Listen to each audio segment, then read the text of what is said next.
Boa tarde a todos, espero que vocês estejam bem, com saúde. Vamos finalizar a nossa disciplina hoje com o conteúdo de larvicultura de espécie nativa de peixe. Na última aula eu postei uma apostila para vocês falando de uma forma resumida um pouco sobre esse tema. E hoje, na aula, eu vou detalhar um pouquinho mais esse tema e caso surja alguma dúvida, vocês podem entrar em contato comigo sem problema nenhum, que eu vou estar disposto aí a tentar saná-las o mais brevemente possível. Então, gente, hoje nós vamos dar continuidade não na aula passada, mas em algumas aulas atrás, eu iniciei o conteúdo de reprodução e acabei finalizando, justamente na incubação dos ovos dentro da incubadora. E hoje nós vamos dar continuidade aos eventos que vão ocorrer dentro dessa incubadora, desde do desenvolvimento embrionário, do desenvolvimento larval, da eclosão, as atividades de manejo dentro de um laboratório em que está ocorrendo esse desenvolvimento embrionário, tudo que deve ser feito para evitar aí uma mortalidade alta das larvas que estão se desenvolvendo dentro da incubadora. Então, nessa aula, nós vamos dar continuidade, ao conteúdo que eu ministrei antes, que foi reprodução. Só que eu fiquei observando alguns tópicos que eu ministrei nas aulas anteriores e acabei encontrando alguns dados relacionados à reprodução que eu tinha participado há algum tempo atrás, durante o meu mestrado. Então, vou trazer essa tabela para vocês, que vocês podem observar aí. Deixa eu só colocar aqui o laser para deixar um pouquinho melhor o entendimento de vocês. Então, pessoal, eu participei de algumas reproduções ao longo da minha experiência na aquicultura, e trouxe para vocês dados aí de algumas fêmeas e alguns machos relacionados aí à reprodução induzida. Então, todo o procedimento que eu expliquei para vocês na aula anterior, a gente executou, a gente executou o protocolo de 3 dosagens nas fêmeas e 2 dosagens no macho, e conseguiu, a partir daí, adquirir esses resultados que eu vou mostrar para vocês e deixei aí separado na tabela. Então, eu tenho dados aqui tanto de fêmeas quanto de machos que foram induzidos através do método da hipofisização em 3 dosagens na fêmea e 2 no macho. Essas 2 fêmeas, cada uma com o seu peso, tem uma aqui mais ou menos de 1,5 kg e outra de 2,6 kg aproximadamente. Então, entre essas 2 fêmeas, nós conseguimos extrusar essas 2 fêmeas, só que a fêmea de 1,5 kg, ela conseguiu extrusar bem mais, apesar de ser menor, conseguiu extrusar bem mais ovócito do que a fêmea de 2,6 kg. Então, a gente observa aí que a fêmea de 2,6 kg, ela não foi assim tão eficiente quanto a fêmea de 1,5 kg. Então, pelo menos para a matrinchã, a espécie que a gente induziu aqui foram indivíduos fêmeas de matrinchã, pelo menos fêmea de 1,5 kg aqui, essa daqui foi mais eficiente do que a fêmea de 2,6 kg. Se a gente for jogar esse percentual de ovócito em termos de peso em relação ao peso do animal, peso do ovócito ao peso do animal, a gente chega aí mais ou menos a 8% a primeira fêmea conseguiu, em relação ao seu peso, extrusar, ou seja, do seu peso, ela conseguiu aí produzir um total em torno de 8% de ovócitos, enquanto que a fêmea 2 não conseguiu nem 2% de produção de ovócitos em relação ao seu peso. né? Então, a gente observa aí que a primeira fêmea ela foi bem mais eficiente em termos reprodutivos, tá bom? Aquilo que eu tinha falado na aula anterior, uma fêmea, tanto de tambaqui até mesmo de matrinchã, ela consegue expelir no máximo 10% de ovócito do seu peso, né? Então, aqui está dentro do que eu falei na aula anterior, né? A taxa de fertilização e a taxa de eclosão, eu também fiz esse cálculo após a incubação. Eu vou falar um pouquinho mais da taxa de fertilização e da taxa de eclosão posteriormente, quando a gente estiver falando da aula de hoje. Então, mais ou menos a taxa de fertilização variou de 82% a 85%, ou seja, do total de ovócitos que foram estusados, 82% da fêmea U foram fertilizados e 85% da fêmea 2 foram fertilizados. Logicamente, a gente vai observar que a fêmea 1 ela consegue produzir um maior número de embriões fertilizados. E a taxa de eclosão, geralmente, se a gente tem uma boa taxa de fertilização, ela é acompanhada de uma ótima taxa de eclosão, ou seja, a gente fez a quantificação de larvas vivas e larvas mortas após 10 horas, não, se eu não me engano, foi 14 a 15 horas após a fertilização desses ovócitos. Tá bom? Então, a gente vai aprender a calcular essa taxa de eclosão, eu vou mostrar para vocês, tá bom? Em relação aos machos que nós utilizamos para fazermos a extrusão e, em seguida, a fecundação dos ovócitos das fêmeas anteriormente mencionadas, nós inseminamos 3 machos, né, cada um em torno, macho 1 e macho 2, ele tem aproximadamente o mesmo peso, 1,2 quilogramas, né? E o macho 3, ele tem em torno mais ou menos de 2,3 quilogramas, né? Então, a produção de sêmen, em termos de volume, né, variou de 3 a aproximadamente 5,75 ml de sêmen, tá bom? Então, cada macho produziu uma determinada quantidade. Eu já tive a experiência de extrusar machos com aproximadamente 20 ml de sêmen. Eu não acabei nem batendo foto na época, mas eu me lembro muito bem, foi um macho que conseguiu produzir um volume seminal muito grande, né, com a mesma metodologia de inseminação artificial. Então, esse foi um macho aí que consegue, o sêmen desse macho consegue fertilizar o ovócito de várias fêmeas. Então, a partir desses resultados, pessoal, a gente consegue calcular a quantidade de sêmen que vai fertilizar a quantidade de ovócito das fêmeas. Então, a gente obedece aquela relação que eu mostrei na aula anterior, de que 1 ml de sêmen consegue fecundar em torno aí de 80 gramas de ovócitos, né? Então, a gente tendo essa relação, a gente consegue calcular que dos 181 gramas de ovócito das 2 fêmeas anteriormente que eu mencionei, a gente consegue utilizar 2,26 ml de sêmen são necessários para fertilizar essa quantidade de ovócitos. Ou seja, se a gente for refletir um pouco em cima dos dados que eu estou mostrando para vocês, eu inseminando apenas o macho 1 de matrinchã, logicamente, ele consegue aí fecundar as 2 fêmeas que eu mostrei anteriormente. Ou seja, não seria necessário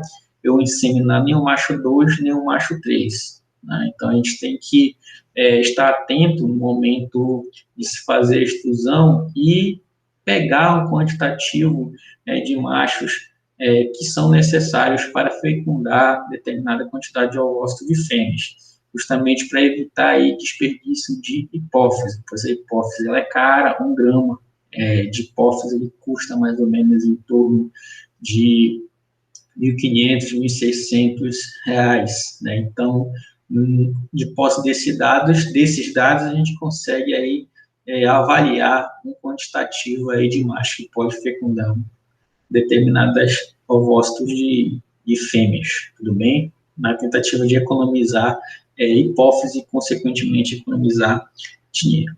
Então, esses aqui foram os dados de campos que eu tenho, que eu consegui coletar, tudo bem? Para mostrar um pouquinho aí desses resultados para vocês, para tentar alertar vocês quanto a algumas possibilidades de situações que a gente pode estar aí refletindo para evitar desperdício de hormônio e, consequentemente, de dinheiro.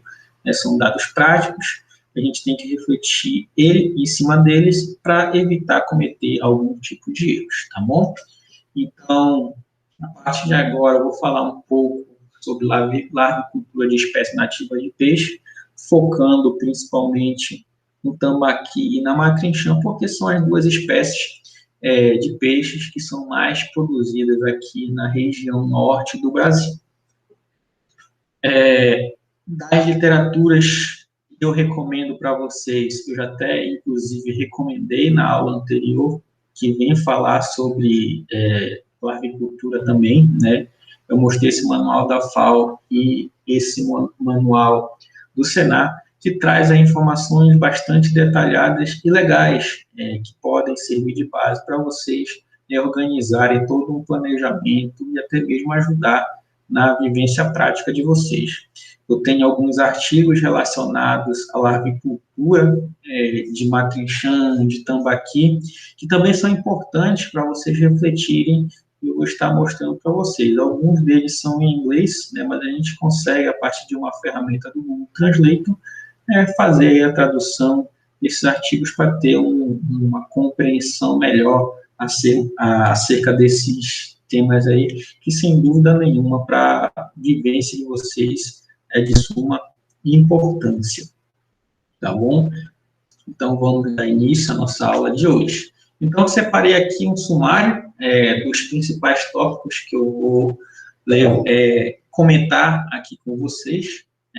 Dentre eles aqui a gente vai falar muito sobre alguns eventos que ocorrem dentro da incubadora, e quando eu falo dentro da incubadora, a partir do momento que eu incubei os ovos que eu fiz a fertilização anteriormente, ocorrem diversos eventos, e esses eventos vocês têm que ter uma noção de como é que eles ocorrem, o intervalo de tempo que eles ocorrem, o momento que eles ocorrem, porque esses eventos são de suma importância para o desenvolvimento da larvicultura. Eu falo do desenvolvimento larval, que a ocorrência desses eventos, eu estou me referindo ao desenvolvimento embrionário, do embrião que a gente formou quando a gente fecundou o óvulo, e o desenvolvimento larval, a partir do momento que há a formação da larva, que ela eclode, e a partir daí a gente consegue refletir, pensar em algumas atividades para melhorar o manejo da larva na incubadora.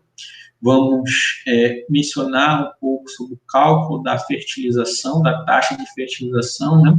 Quanto dos ovos que eu estruzei eles foram fertilizados de fato, né? E, em consequência, nós vamos ter uma taxa de eclosão, né? Determinados indivíduos vão se formar, vão eclodir, a gente precisa saber desses dados, até para a gente ter uma noção de estimativa do quantitativo de larvas que a gente tem a partir da inseminação artificial. Então, a gente tem que ter esse quantitativo de larvas, justamente porque a gente vai precisar dessa informação para adensar nossos viveiros, né? A gente precisa de todas essas informações aí, tá bom? Vamos falar sobre o manejo na larvicultura, de posse de todas essas informações básicas que a gente tem que ter do desenvolvimento embrionário larval. A gente precisa na verdade, levar em conta alguns cuidados importantes que a gente tem que ter durante a incubação. Vamos falar um pouquinho sobre a alimentação e a coalimentação das larvas.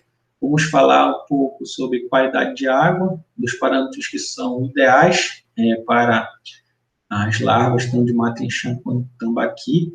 Vamos falar sobre preparação do viveiro para a larvicultura, transferência das larvas que estão na incubadora para os viveiros, né? E nós também vamos mencionar sobre um tópico relacionado à agressividade e o canibalismo.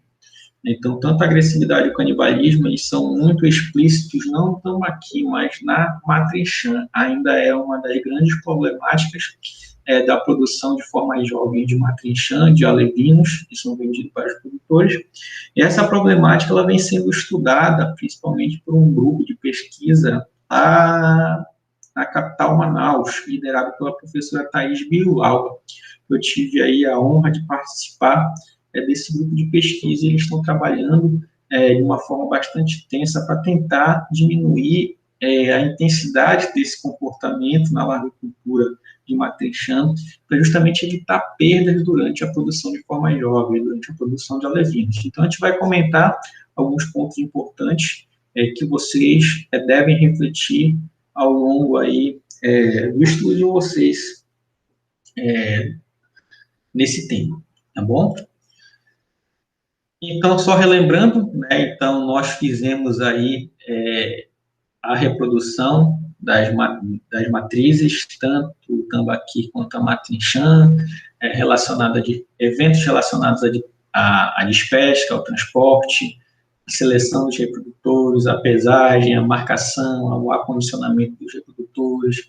Nós falamos na aula anterior sobre o preparo das doses, falamos da aplicação das doses tanto na fêmea quanto nos machos, falamos do protocolo de dosagem, falamos sobre as horas graus, tanto para o tambaqui quanto para a matriz Chan. O tambaqui a gente consegue extrusar, a extrusão dele é um pouco mais demorada do que a matriz Chan. Falamos um pouco sobre a extrusão, então, e depois paramos aí na incubação. A aula de hoje ela vai se focar a partir da incubação. Então, a partir da incubação, a gente vai acabar aqui cronometrando alguns eventos, onde a incubação aí, momento em que a gente está incubando, que houve a fertilização, na verdade, né, a gente considera como hora zero, porque a partir daí a gente vai ter alguns eventos. Todos os eventos que eu mencionar aqui, eu vou falar, por exemplo, 10 horas após a eclosão acontece esse evento, 6 horas após a eclosão acontece esse evento, o embrião está dessa forma, a larva está dessa forma, surgiu um determinado órgão naquela larva a partir de determinadas horas após a fertilização, perdão, na eclosão, tá bom? Então, aqui a gente vai falar sobre horas pós-fertilização, né? Então, os sucessivos eventos que acontecem após a fertilização. Tá bom? Lembrando para vocês que durante a incubação a gente tem que ter uma regulação da vazão das incubadoras. A gente não pode ter uma inserção de uma grande quantidade de água nas incubadoras, porque senão vai haver uma movimentação muito intensa dos ovos na incubadora, e essa movimentação muito intensa pode acabar aqui prejudicando o desenvolvimento embrionário, o desenvolvimento larval desses ovos, desses embriões. Então, a gente tem que ter cuidado no momento que a gente for regular essa vazão que a gente vai incubar os ovos. Já falei para vocês que, inicialmente, na incubação, tem que ter sim, uma vazão de 1 a 2 litros por minuto, 1 a 2 litros de água por minuto, que vai entrar e que vai sair aqui da incubadora. Tá bom? A gente consegue fazer esse cálculo dessa vazão utilizando um recipiente com volume conhecido, não necessariamente ele precisa ser de 1 litro, e a gente utiliza um cronômetro. A partir daí, a gente tem um volume de água que encheu, porque o recipiente a gente conhece o volume, e o tempo que a gente cronometrou. E a partir daí, a gente consegue calcular a vazão dessa incubadora. A gente regula para mais, a gente regula para menos. A gente vai regular depois a vazão da incubadora quando as larvas estiverem eclodindo, porque as larvas elas não podem estar concentradas no fundo da incubadora. Então, isso pode prejudicar também o seu desenvolvimento. Então, a gente tem que aumentar essa vazão da incubadora. Tá bom? A gente vai falar um pouquinho mais sobre isso na frente. Então, pessoal, a gente tem que falar agora sobre todos os eventos que acontecem nesses ovos durante essa incubação. A partir do momento que houve a fertilização, né, vários eventos eles ocorrem dentro da incubadora e a gente tem que identificar, a gente tem que saber o que está acontecendo. Para poder a gente ter o controle do que vai acontecer das atividades que a gente vai realizar dentro dessa incubadora. Então, a gente tem que saber sobre o desenvolvimento embrionário. Então, bem aqui, gente, está ilustrado todo o desenvolvimento embrionário a partir do momento em que houve a fecundação até a formação das larvas dos peixes que foram incubados. Tá bom? Então, a gente tem que ter em mente que a célula que foi fecundada, né, ela é dividida em polo animal, que eu estou mostrando aqui para vocês, que é essa parte, e em polo vegetal. Mais tarde, esse polo vegetal ele vai dar origem ao saco vitelínico da larva. Eu vou mostrar isso em vídeos para vocês posteriormente. Vocês percebem aqui que o polo animal ele está sofrendo sucessivas divisões celulares, né? Então, essas divisões celulares dão origem a 2, 4, 8 células, 64 mil, até ter um número significativo de células que vão poder, juntamente com o polo vegetal, dar origem ao embrião, dar origem à larva. Então, é dessa forma que acontece o desenvolvimento embrionário. Então, está ocorrendo sucessivas divisões celulares, né, a partir do momento que essas divisões celulares elas param, né, forma-se aí tipo um disco que está ocupando o polo animal, e esse disco ele começa a migrar, né? Esse disco ele é formado por uma quantidade muito grande de células. Então, essas células começam a cobrir, né, migram, cobrem todo o embrião, né, estão cobrindo, como vocês podem ver aqui. Esse evento de cobrimento dessas células em relação ao embrião, esse evento ele é chamado de epibolia, né? Então, a gente tem epibolia quando as células ocupam 50% do embrião, 75%, até cobrirem totalmente esse embrião. Existe um momento que essas células começam a cobrir e formam tipo uma abertura bem aqui embaixo, essa abertura é chamada de blastoporo. Esse blastoporo que é formado, ele é formado 6 horas após a fertilização. Então, 6 horas após a fertilização, esse blastoporo é formado. Então, a partir daí, a gente calcula, na verdade, a taxa de eclosão, a taxa de fertilização, que vai nos dar o quantitativo para avaliar se a nossa reprodução ela está sendo eficiente, né? Então, se eu tenho mais ou menos 90% a 80% de embriões que foram fertilizados, de ovócitos que foram fertilizados, então a gente tem aí uma reprodução que está caminhando para o sucesso, né? E geralmente a eclosão das larvas ela acompanha essa taxa de fertilização. Se eu tenho uma alta taxa de fertilização, geralmente eu tenho uma alta taxa de eclosão. Após o desenvolvimento embrionário, a gente vai falar um pouquinho sobre o desenvolvimento larval, né? Então, essa larva começa a se desenvolver, os olhos começam a se desenvolver, começam a ficar mais pigmentados, a boca começa a se formar, já começa a aparecer os primeiros dentículos. A partir do momento que eu tenho uma boca formada, eu já tenho que oferecer um alimento vivo para o animal, que é o zooplâncton, tanto para o tambaqui quanto para a matrinchã, até porque ele aprende a partir daí a caçar.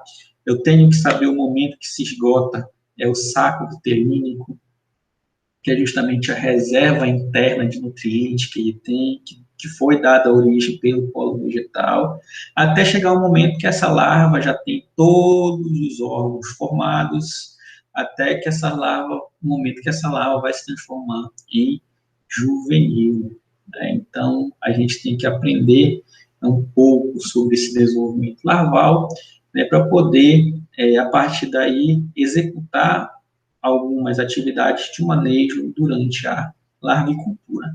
Então, a gente vai falar um pouquinho mais de detalhe, né, em relação a esse desenvolvimento embrionário.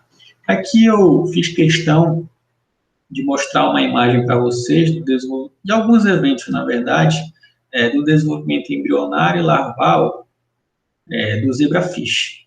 A gente tem aqui o momento zero em que houve a fertilização, vocês percebem aqui o polo animal e o polo vegetal, percebe aqui as sucessivas divisões celulares que acontecem no polo animal, aqui a formação da blastocele, aqui é o movimento de epibolia, aqui o embrião já formadinho, aqui o embrião já se desenvolveu em larva.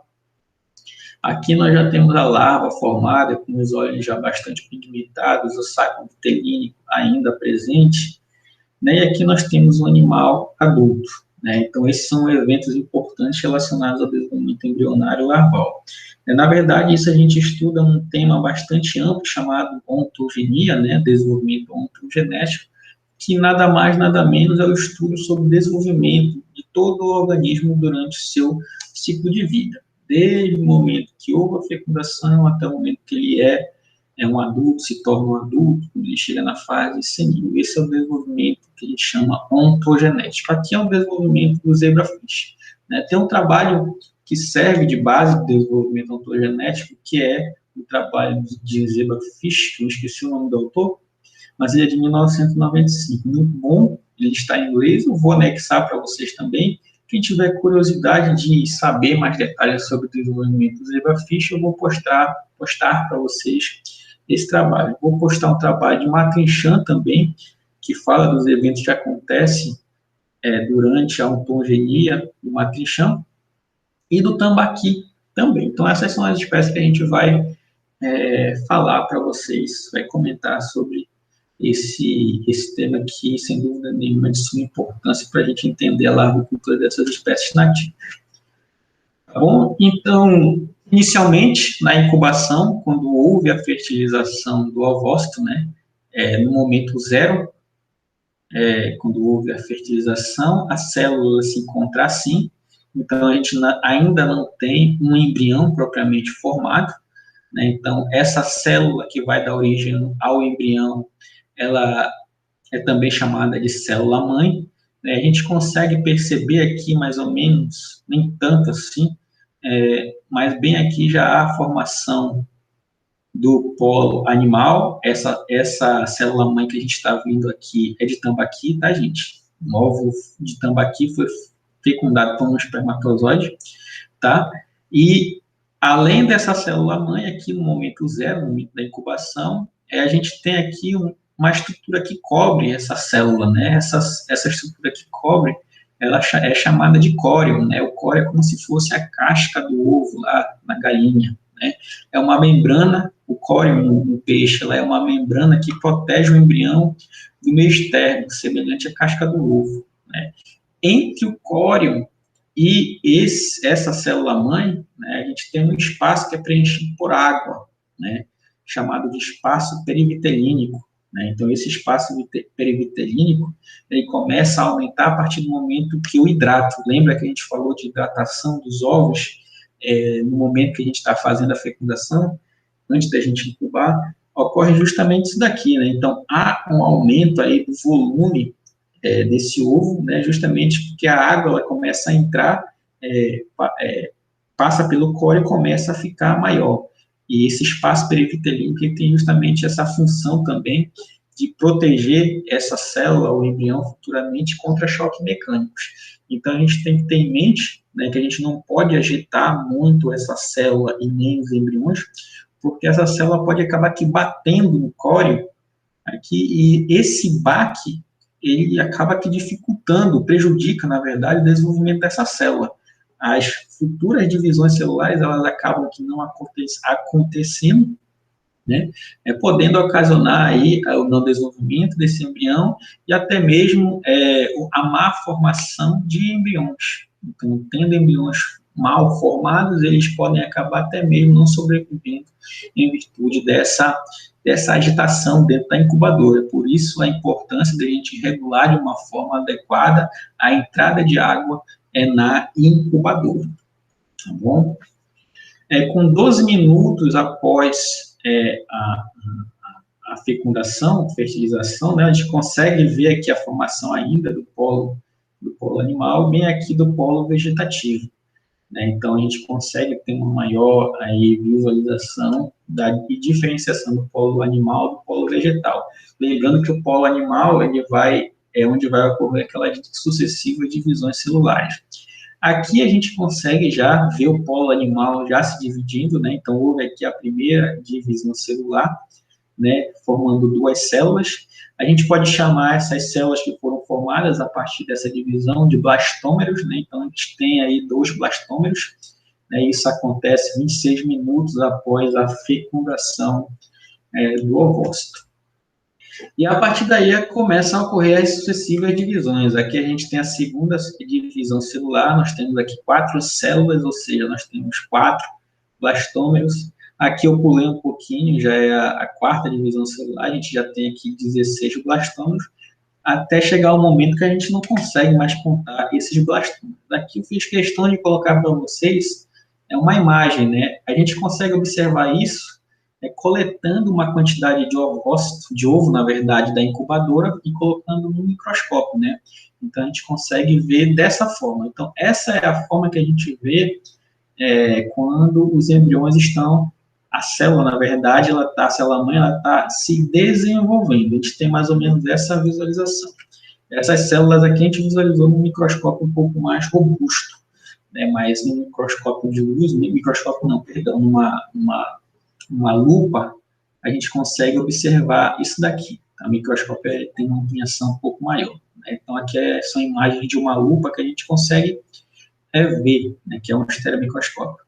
Tá bom? Consegue visualizar dessa forma. Aqui a gente tem a célula-mãe de não ovo, que é a primeira divisão celular. Aqui essa daqui já está um pouco mais adiantada, temos 2 blastômeros, e assim sucessivamente, né? Após 1h30, após 1h30, depois que ocorreu a fertilização, a gente já não consegue mais contar o número de células que se dividiram, né? Aqui, nessa imagem, segundo a autora, ela está em 128 blastômeros, 128 células. Essas células vão dar origem, vão se compactar, né? E vão dar origem ao blastodisco, né? Esse disco aqui, que posteriormente ele vai começar a migrar, vai cobrir a parte vegetal, né? A parte do polo vegetativo dessa célula, tá bom? Então, após 3h30, a gente já consegue observar em torno aí de 30% de epibolia, né? Então as células já começam a migrar, a cobrir, na verdade, as células que se dividiram do polo animal, tá? A gente começa a cobrir todo o polo vegetativo, tá? Já deu início aí, às 3h30, um evento chamado de epibolia, né? Ou seja, está aqui a epibolia já acontecendo, né, gente? Vou mostrar no vídeo posteriormente para vocês, ela cobrindo todo o polo vegetativo, né? O polo animal também, né? Aqui tem mais ou menos 50% de epibolia praticamente, né? Até o momento que ela vai cobrir todo o polo vegetativo, tá bom? Aqui, ó, 50% de epibolia, né? As células do polo animal cobriram 50%, o embrião, o polo vegetativo. Aqui 70% de epibolia e aqui 90% de epibolia, né? Então, mais tarde vai dar origem ao blastoporo, que é justamente uma abertura que fica bem pequena quando chega a 90% de epibolia. No momento que acontece que forma a epibolia, forma o blastoporo, né? A gente faz o cálculo da taxa de fertilização. Isso é uma metodologia, né? Quando se tem mais ou menos 90% de epibolia, a gente tem aí uma boa quantidade de ovos que foram efetivamente fertilizados. Então, houve uma fertilização, tudo está caminhando para um bom resultado da nossa reprodução, né? Então, é o momento que a gente calcula a taxa de fertilização. Então, 6 horas após a fertilização, ocorre aí a formação do blastoporo e a gente tem que calcular a taxa de fertilização. Então, qual é esse procedimento, pessoal, para a gente realizar esse cálculo da taxa de fertilização? Então, a gente vai lá, coleta uma amostra de ovos, numa peneirinha bem pequena, né, e coloca-se numa placa de Petri e conta-se os ovos bons e os ovos que não estão bons. Eu já vou mostrar uma imagem para vocês, diferenciando um ovo bom de um ovo gorado, né? Esse ovo gorado que é um ovo que não vai se desenvolver, né? Então, a partir daí, a gente sabe o número de ovos bons e o número de ovos que não estão bons, tá? Aqui eu coloquei aqui taxa de eclosão, mas na verdade é taxa de fertilização, né? Então, a gente vai dividir o número de ovos bons, não de larvas vivas, isso aqui é a fórmula da eclosão. Então, a gente vai dividir o número de ovos bons dividido pelo número de ovos totais, né? O número de ovos totais é o número de ovos bons mais o número de ovos gorados. Então, a gente divide um pelo outro, o número de ovos bons dividido pelo número de ovos totais coletados, depois multiplica por 100. Então, a gente vai ter, a partir daí, a nossa taxa de fertilização, de uma coleta apenas. Então, a gente repete aí esse procedimento mais 3, 2 vezes, ou até mais, se você tiver que ter uma maior precisão, mas é recomendado apenas repetir esse mesmo procedimento mais 3 vezes, né? Eu já fiz no máximo 3 vezes esse procedimento aí. Tá bom? E a partir daí a gente consegue calcular a taxa de fertilização. Um detalhe que eu queria levantar para vocês é no momento de se coletar esses ovos, deve-se fazer de uma forma mais calma possível para evitar que os ovos que ficam aglomerados no fundo eles se espalhem na incubadora, e essa agitação a gente tem que evitar de uma forma que a gente vai coletar esses ovos de uma forma que evite, né, essa movimentação excessiva de ovos dentro da incubadora, né? Então, isso pode prejudicar o desenvolvimento também. Lembrando daquela questão do choque físico, choque mecânico, que tem que evitar justamente fazendo essa coleta de uma forma mais delicada possível, tá bom? Então, está aqui uma amostra de ovos que eu tirei foto uma vez que eu estava fazendo essa contagem, né? Então, coletei uma amostra de ovos, coloquei numa placa de Petri, está aqui os meus ovos coletados, né? E eu ampliei um pouquinho essa imagem, né? Então, a gente tem aqui, ó, tá aqui os embriões, né, os ovos bons, esses são os ovos bons aqui, e os ovos gorados são esses brancos aqui que não vão se desenvolver, né? Então, no momento da taxa de fertilização, a gente conta quantos ovos bons tem, que são esses ovos transparentes, e conta esses ovos aqui gorados, e joga na fórmula que eu mencionei para vocês anteriormente, para poder a gente calcular a taxa de fertilização, tá bom? Bom, pessoal, 10 horas após a fertilização, a gente já começa a ver o embrião bem formadinho, né? A gente já consegue observar a formação de alguma das partes da larva, né? Aqui a gente consegue perceber que é a cabeça da larva. Aqui, nesse outro lado, a gente já observa a formação da cauda. Posteriormente, a gente vai observar que essa cauda ela vai despregar do saco vitelínico, né? Esse aqui que eu estou mostrando para vocês é o saco vitelínico, né? Que vai ser a reserva de nutrientes que o animal vai se nutrir durante o seu desenvolvimento larval, né? Então, o saco vitelínico, como está aqui mesmo mencionado, ela é uma bolsa construída de nutrientes, né? Que é denominado de vitelo, né? Esse vitelo cheio de nutrientes vai nutrir o embrião. Ela vai estar ligada ao intestino embrionário, né, e ao embrião por meio de ductos, né, e estes ductos vão auxiliar no processo relativo à alimentação, à nutrição dessa larva, né. A gente vai ver ao longo do tempo que esse saco vitelínico ele começa a se esvaziar, né, então, mesmo com a boca aberta, o animal, ele ainda tem, na verdade, o saco vitelínico parcialmente cheio. Então, a gente vai ver que a partir daí a gente vai ter que saber o momento exato da gente fornecer alimento vivo depois para essas larvas, tá bom? Isso vai variar de espécie para espécie. Aqui a cauda, como eu já falei para vocês, tá bom?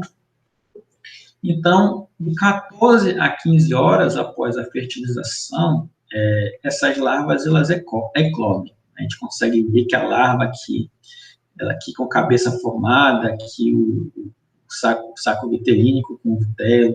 Aqui a gente tem várias divisões do corpo, né, que são chamados de somitos. Aqui a larva tentando eclodir, né? Tá aqui o córeo já está tentando sair do córeo, né? Forçando esse córeo. A gente vai ver um vídeo depois em que ocorre essa eclosão, tá bom? Depois que eclode, gente, depois não, perdão, durante 14 a 15 horas após a fertilização, né? Quando elas estão próximas a eclodir, né, na verdade elas vão eclodir entre 14 e 15 horas, a gente calcula a taxa de eclosão. Ela tem um raciocínio parecido com a taxa de fertilização, né? Então, a gente coleta assim, uma amostra de larvas da incubadora, né? Elas ainda vão estar no córeo, dentro do ovo, né? Vamos colocar também numa placa de Petri. No momento que a gente coloca essas na placa de Petri, a gente consegue ver aquelas larvas que estão se mexendo, daquelas larvas que estão paradas. As larvas que estão paradas a gente considera como se estivessem mortas, né? E as larvas que estão se mexendo são as larvas vivas que vão eclodir. Então, a gente quantifica e anota a quantidade de larvas vivas e larvas mortas e joga nessa fórmula da taxa de eclosão. Então, a taxa de eclosão a gente calcula pegando o número de larvas vivas e divide pelo total de larvas coletadas, né? Que tanto larvas vivas quanto larvas mortas. Depois daí, a gente multiplica por 100 que vai achar uma taxa em percentagem. Repete esse procedimento aí 3 vezes e tira-se a média desse valor para poder ter um valor mais preciso, tá bom? Eu coloquei um vídeo para vocês para dar uma noção de como é que acontece durante a contagem dessas larvas. Então, olha aí,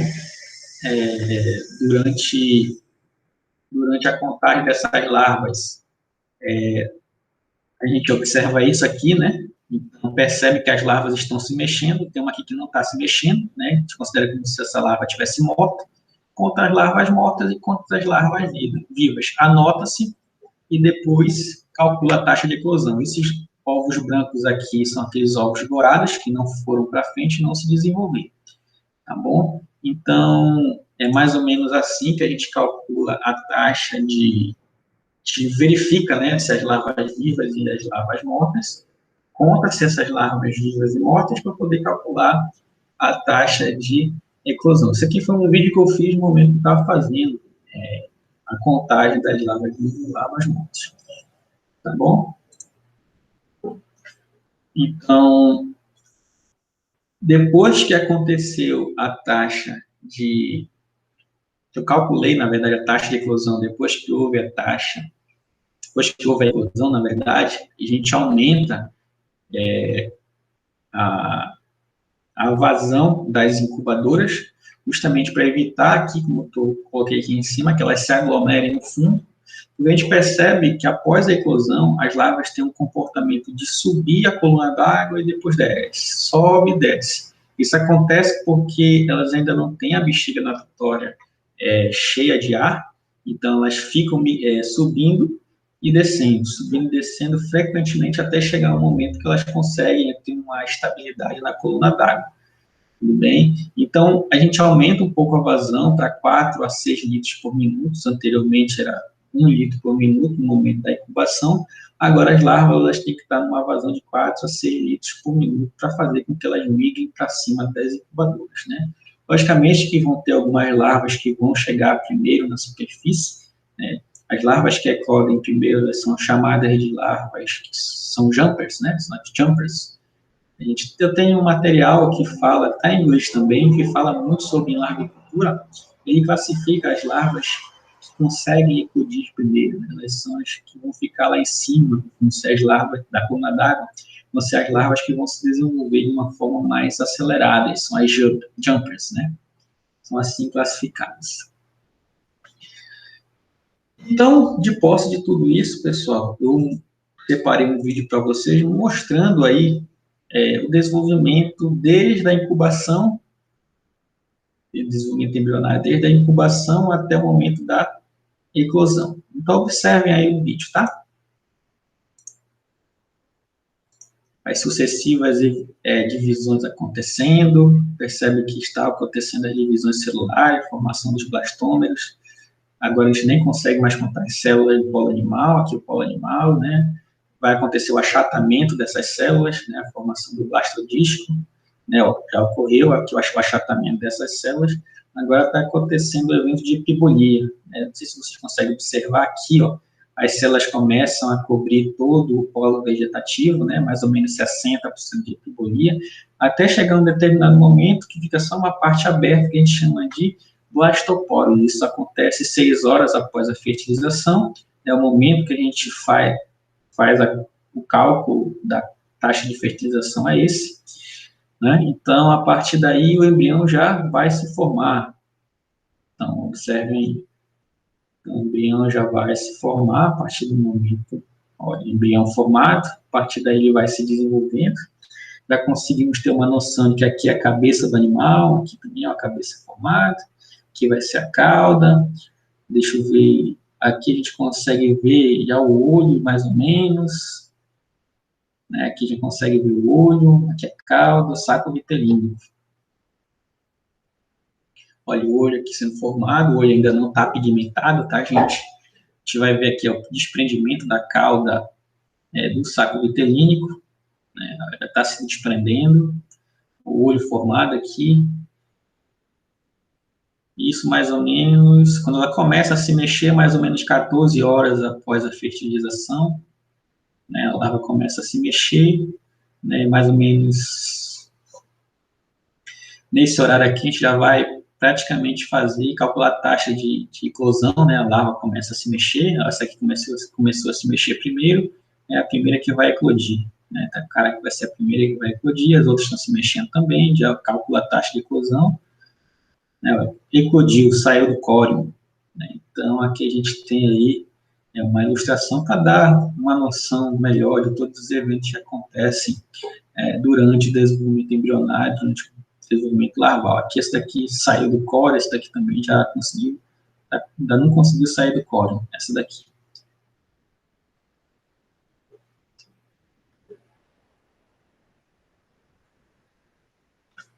Bom, aqui eu gostei muito desse vídeo, resolvi passar para vocês, porque ele mostra de uma forma mais detalhada, não só os eventos, na verdade, ele mostra os eventos de uma forma mais detalhada e indica no vídeo, né? Então, deixa eu mostrar para vocês. Divisões celulares. Acontece a divisão celulares aqui. Polo vegetal, polo animal, formação aqui do blastodisco, blastoderme, achatamento, né? Blastoderme. Células começam a migrar agora para o polo vegetativo. Esse daqui é a epibolia, né? Então, as células começam a cobrir o polo vegetativo até o momento que vão formar bem aqui o blastoporo, né? No momento que a gente calcula a taxa de fertilização.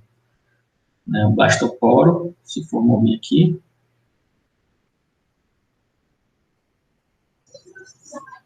Aqui os sonídeos. Cabeça, olho, aqui vai dar origem ao ânus, a cauda. Saco vitelínico aqui. Desprendimento da cauda do saco vitelínico.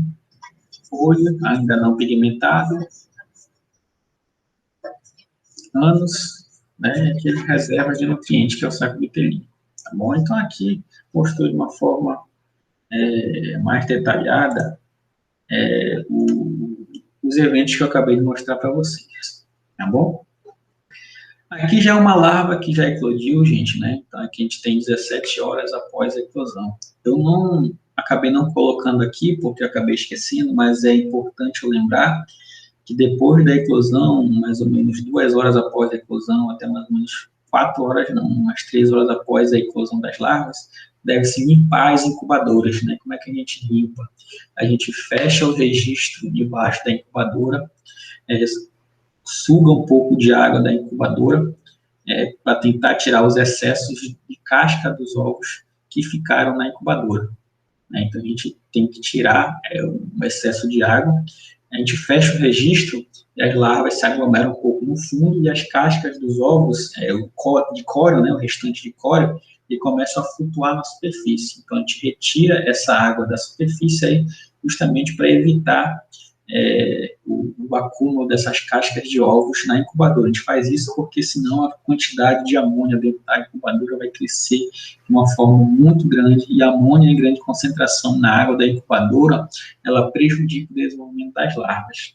Então, há necessidade de fazer a limpeza das incubadoras, né? Eu eu tenho material que ele mostra esse passo a passo da limpeza das incubadoras. Eu vou estar anexando esse material no Cigar e vou estar mandando também no WhatsApp para vocês, tá bom? 25 horas após a eclosão, gente, em larvas de tambaqui, só lembrando isso. Né? Então, já começa a ver aí um desenvolvimento em maior grau das larvas, né? Então, aqui a gente tem um olho bastante desenvolvido, já pigmentado, ou seja, a acuidade visual dessa larva dentro da incubadora ainda, lembrando que 25 horas após a eclosão, é praticamente um dia que as larvas estão dentro da incubadora após a eclosão, né, após a eclosão. Então, elas já estão se desenvolvendo, ainda tem reserva vitelínica, né, a boca ela já está começando a se formar, né, então abre-se uma fenda aqui, ainda não é uma boca funcional, né, em Matrinchã, 25 horas após a eclosão, a boca das larvas de Matrinchã já estão formadas, né, um animal que se desenvolve muito mais rápido do que o tambaqui, né, do que a larva do tambaqui, mas no tambaqui ela ainda não está formada. Nas larvas de Matrinchã, 25 horas após a eclosão, a gente já consegue ver os dentículos formados, né? Então, a larva, no momento que tem a boca funcional, pelo menos a Matrinchã tambaqui, já tem que ter pelo menos um alimento vivo em tamanho ideal para ele se alimentar. Esse alimento vivo é o zooplâncton, né? Geralmente, as larvas de tambaqui, elas têm não uma preferência, uma escolha, né? Uma preferência por rotífero, né? Que é um zooplâncton que é utilizado na alimentação das larvas de tambaqui. Tá bom? Às 45 horas após a eclosão, praticamente 2 dias após a eclosão, ainda dentro da incubadora, então as larvas aqui ainda estão na incubadora, né, percebe-se aí que a boca já está mais desenvolvida, o olho já está mais desenvolvido, a bexiga natatória ela começa a inflar, né, então a partir de 2 dias a larva já começa a ter uma melhor estabilidade na coluna d'água. Então, é um evento que está acontecendo, a gente tem que ter noção que está acontecendo ainda dentro da incubadora. Né, às 49 horas após a eclosão, mais de 2 dias, né, após a eclosão, ainda estão na incubadora, ainda manter ela 2 dias na incubadora, as larvas de tambaqui, já se formam aí as nadadeiras peitorais, como a gente observa aqui, o olho aqui ele já está formado e a boca já está praticamente funcional. Né. 69 horas após a eclosão, a gente já tem aqui a formação das caudas, né? Então, a nadadeira caudal, né? Então, a gente consegue ver aqui que a nadadeira caudal, ela já está praticamente formada, o olho já está bastante desenvolvido, a gente observa que as nadadeiras também, a boca já está formada, né? Algumas pessoas começam a alimentar o tambaqui quando está 4 dias já na incubadora, né? Algumas já alimentam com 5. Né? Então, a gente observa que ainda tem saco vitelínico, uma pequena reserva, o que é recomendado que tanto na larvicultura de tambaqui quanto de Matrinchã, a partir do momento que abre a boca, já deve-se ter alimento em abundância, até para haver um estímulo da larva a caçar esse alimento. As larvas aqui, elas são predadoras visuais, elas precisam desse estímulo do movimento do alimento vivo para poder se alimentar. Gradualmente, quando elas estiverem já nos viveiros, não mais nas incubadoras, a gente faz a transição alimentar, né, onde a larva já começa a adquirir dentro da sua dieta ração farelada com maior grau nutritivo, vamos dizer assim, para melhor desenvolvimento. Tá bom? Então, eu coloquei aqui uma imagem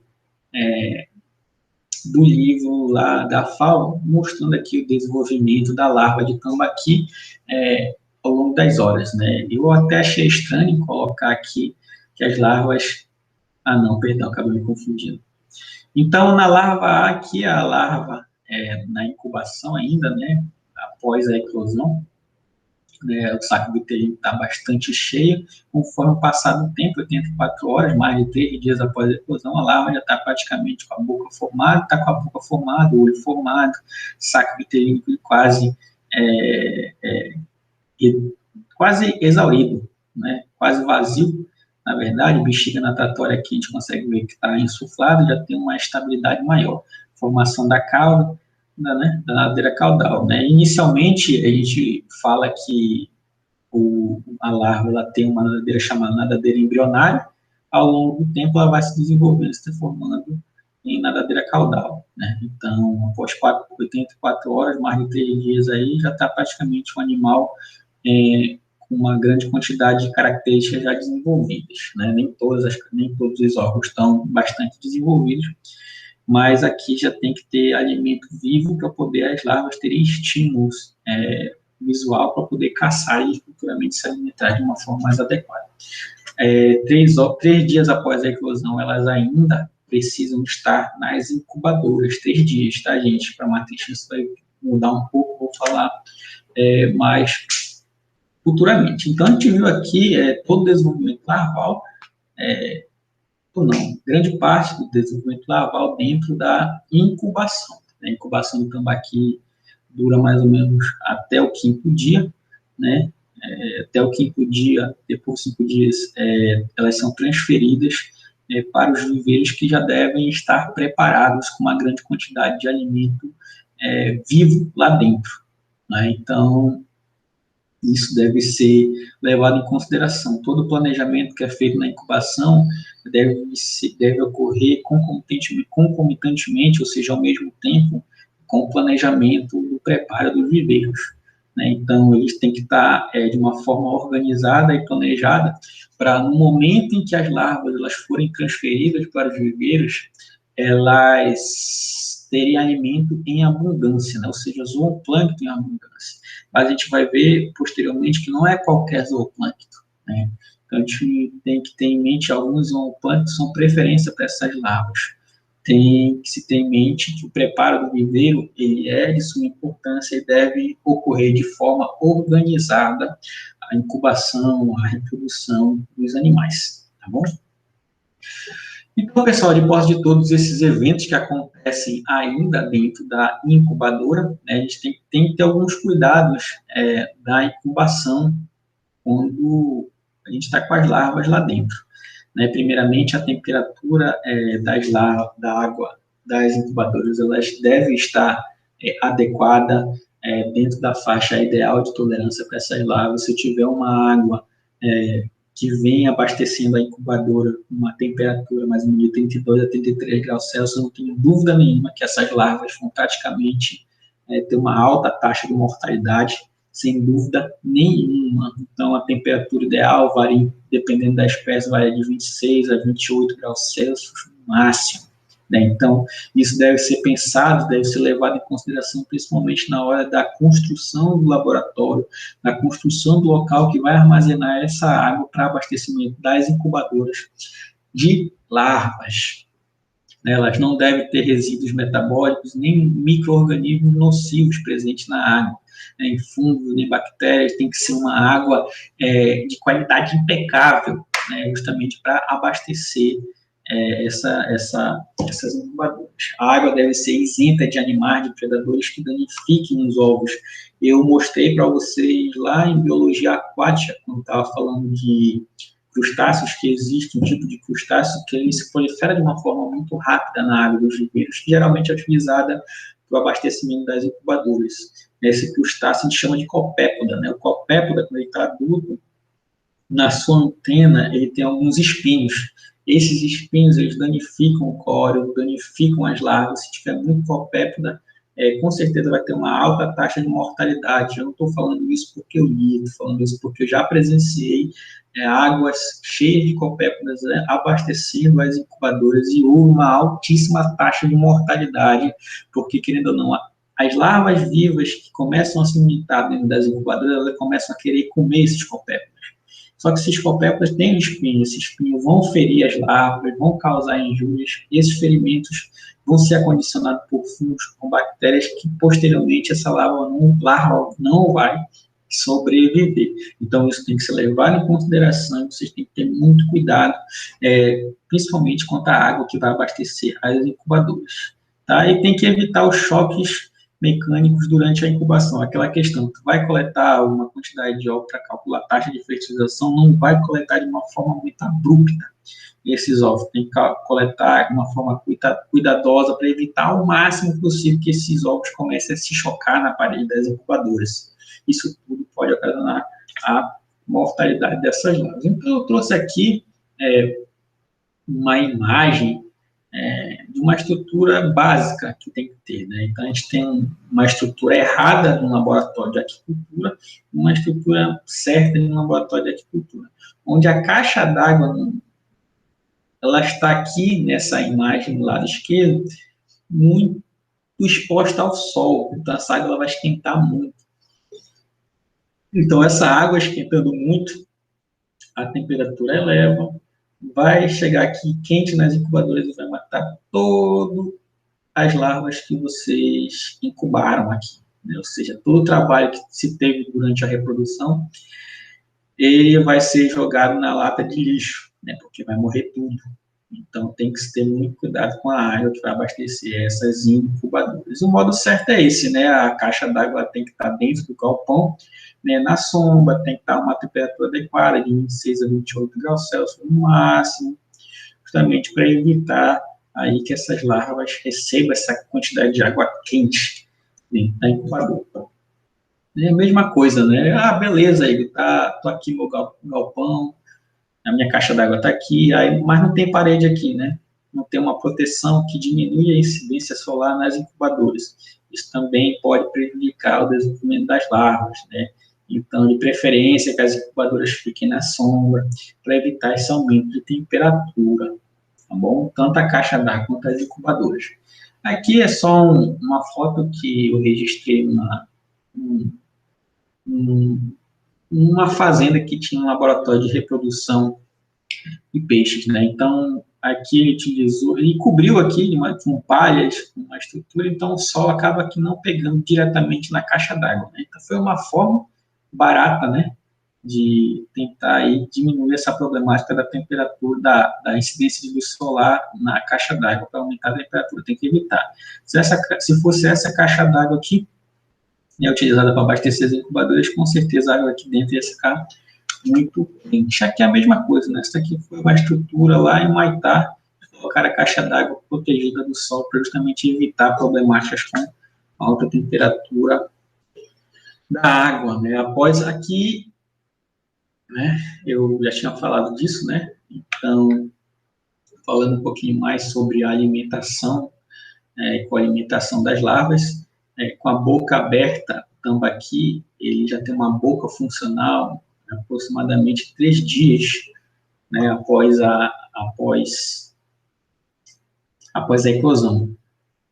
Ele ainda está com reserva vitelínica, ou seja, ainda tem o vitelo, ainda está se nutrindo do saco vitelínico, né, é o que a gente chama de reserva endógena de alimento, né, e quando ele está com a boca aberta, né, então ele precisa do estímulo para caçar, né, para poder conseguir adquirir seu alimento. A partir desse momento ele já pode ser introduzido dentro das incubadoras rotíferos, né, para justamente servir de alimento externo para poder desenvolverem melhor, né. Então, eles adquirindo alimento externamente e se nutrindo da reserva vitelínica, as larvas ainda conseguem ter um melhor desenvolvimento.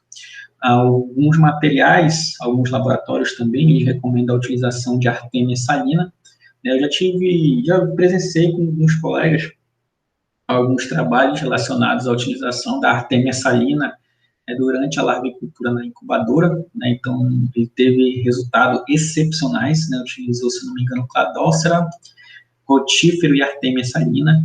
As larvas se desenvolveram de uma forma muito acelerada quando ele utilizou como alimento vivo a Artemia salina, né. Então, com o professor Elton, quando ele fala lá, eu me esqueci o nome da disciplina, ele mostrou para vocês como é que se realiza a eclosão de Artemia, né? Qual o procedimento para a gente eclodir cistos de Artemia, né? A Artemia, para quem não sabe, é um microcrustáceozinho, um zooplâncton, que serve de alimento tanto para larva de peixe quanto para larva de camarão. A grande problemática da Artemia, né, da utilização de cisto de Artemia para alimentação de larvas, que querendo ou não, é um insumo caro para utilizar na larvicultura, né? Mas tem um ganho em termos de desenvolvimento excepcional, né? Então, é bom ser levado isso em consideração no momento da alimentação dessas larvas. Ou pode até mesmo utilizar rotífero e Artemia salina no momento da alimentação inicial, né? Então, o zooplâncton ele é utilizado como um alimento artificial, como um alimento natural, que é a primeira alimentação externa do animal. Então, é um alimento que é mais fácil de digerir, é um alimento que tem a movimentação, então já tem um estímulo para a larva caçar ele, né? Lembrando que as larvas, elas são predadores visuais e que já podem quando tem a boca funcional, já podem se alimentar de zooplâncton, né? As larvas de tambaqui, elas têm como preferência os rotíferos, né? Já as larvas de matrinchã têm preferência o alimento como primeiro alimento, tem preferência como alimento natural, primeiramente as cladóceras, né? Que tem uma maior porcentagem de proteína e proteína bruta em relação aos rotíferos, tá bom? Então,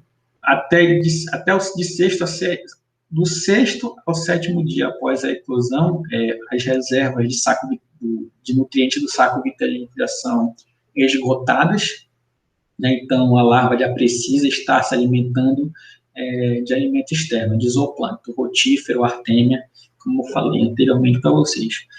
Ainda nas incubadoras, a gente consegue, e até mesmo alguns produtores, eles fornecem dispersão de ovo microencapsulado, né? Então, ovo de galinha. Então, eles, através de uma emulsão que eles fazem batendo o ovo de galinha e depois adicionando água quente, eles conseguem produzir uma emulsão de ovo de galinha, né, que é jogado na incubadora e que as larvas também se alimentam.